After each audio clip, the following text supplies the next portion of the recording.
Welcome back to another terrible video. I feel like now Ruby isn't a baby anymore, we can really get into the meat of the story. Chapter 3, Coronation, 1953. The chapter involves Ruby watching the coronation of Elizabeth II on TV with her embarrassing family, and at the end of the chapter, fighting Gillian over the horse Mobo, and then encountering her father in infidelity with Aunt Liza. Characterization.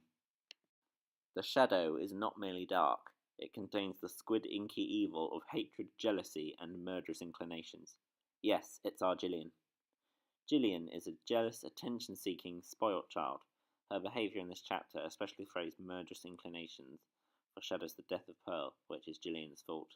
The metaphor, like a flowery noose, is insignificant here, but it could foreshadow Gillian's death, almost a punishment by fate for killing Pearl.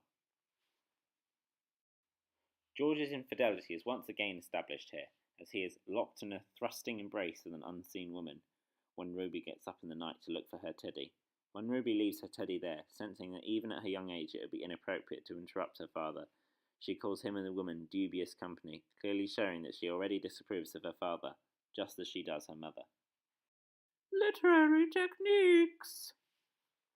Ironically, Ruby starts seeing things in a more childish way when she gets older, saying the Queen looks like a balloon that's about to float up to the roof of Westminster Abbey, going on to imply the metaphor is a reality for her by saying, to prevent this happening, people keep weighing her down with cloaks and robes, orbs and sceptres, until she is so heavy that bishops and archbishops have to propel her around. This partially ends the paradoxical nature of the sophisticated pop culture literate fetus Ruby. However, the paradox returns as Ruby lists her vocabulary of 10 words, while she has used many other words in the chapter, fluently and eloquently. Intertextuality. A lemon taffeta with a Peter Pan collar. They look at you with the kind of cool, level gaze that would get them bit parts and invaders from Mars. Ruby's fear of the twins clearly stems from her unresolved issues about Pearl, and even though this chapter is set before Pearl's death, it is clear from this, and from the lack of mention of Pearl, that Ruby is, despite the present tense narrative, looking back from the future, and so her view of the twins in the future may be affected by the death of Pearl, which is in this chapter the future for her. In the previous chapter, Atkinson made a list of Lillian and Nell's picnic ingredients, whereas here Atkinson lists Bunty's coronation food. She seems to have a fascination with lists, especially with food, but I don't, so I'm not going to list them. Look it up yourself. Atkinson lays on the foreshadowing thick and heavy in this chapter, with Bunty saying, "There are too many children," and Ruby saying that there are, for some reason, 72 of me, when she sees the pictures of her and her sisters, where clearly there are 36 of her and 36 of Pearl, although you probably don't need me to say that, you're not stupid. Ruby herself also foreshadows this, saying, "If you blinked, you'd almost think there were 2 of me," not realising that she herself is foreshadowing the existence of Pearl. This is not the only thing that is foreshadowed, however. Atkinson foreshadows Adrian's homosexuality with the line, "Poor Adrian, unhappy about being exiled from our paper flower kingdom on account of his sex." This chapter takes place during the coronation of Elizabeth II, and also goes into detail about the economic competition of the time. It was rare for people to have television sets in these times, and there is an element of competition in the family.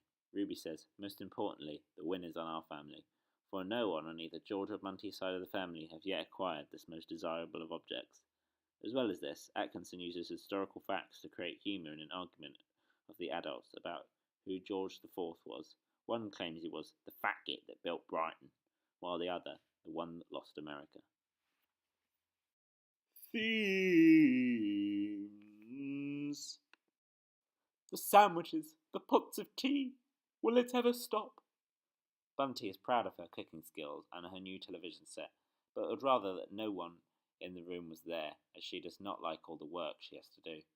Even this happy occasion is marred for Bunty by her position as housewife. Even before Pearl's death, Bunty seems to have an ambivalence towards, even dislike of, Ruby. "Too clever for her own good, that one," she says here, a show of both Bunty's dislike of abnormality and her dislike of Ruby. while the reader, by the end of the novel, is encouraged to feel Bunty's feelings of resentment towards Ruby stem from the Pearl incident, and her annoyance at Ruby for reminding her of Pearl. The ambivalence stretches far back to here, and even before.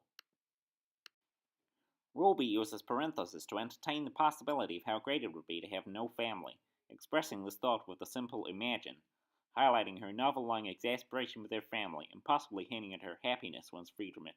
Ruby says that Auntie Eliza's common behavior is unusual behavior in our family, to say the least. While it is a vague connection, it is possible that Teddy, being spread-eagled like a dead soldier, could be reminiscent of Albert's death in Still Lives. His biological makeup returns even in non-family members. Atkinson, through the Household Ghosts, manages to list a great many events in York's history, most of them violent, such as the Eagle of the Ninth invasion. Although she contradicts this mood of bloodthirsty violence by saying, "God bless us all." This is ironic and humorous, like most of the novel. Like Pip, Ruby is somewhat embarrassed by her family, for example, her common Auntie Eliza, her stick-legged cousin Lucy Vida, and her father, who is dubious company. It also explores a similar rivalry of mother and daughter in the form of Miss Havisham and Estella, the latter of which never gives her surrogate mother figure, Miss Havisham, any love, and echoes the relationship between Ruby and Bunty. However, it's in reverse. Bunty, like the wife of Bath, is a misandrist who dislikes men for no good reason. Her dislike of Bill is based entirely on the fact he's George's brother. The wife hates men so much, she said God approves of her behaviour towards them, saying, "Though the Pope had Satan himself besid, I would not spare him for his own board." Thank you, oh, thank you. Please come again.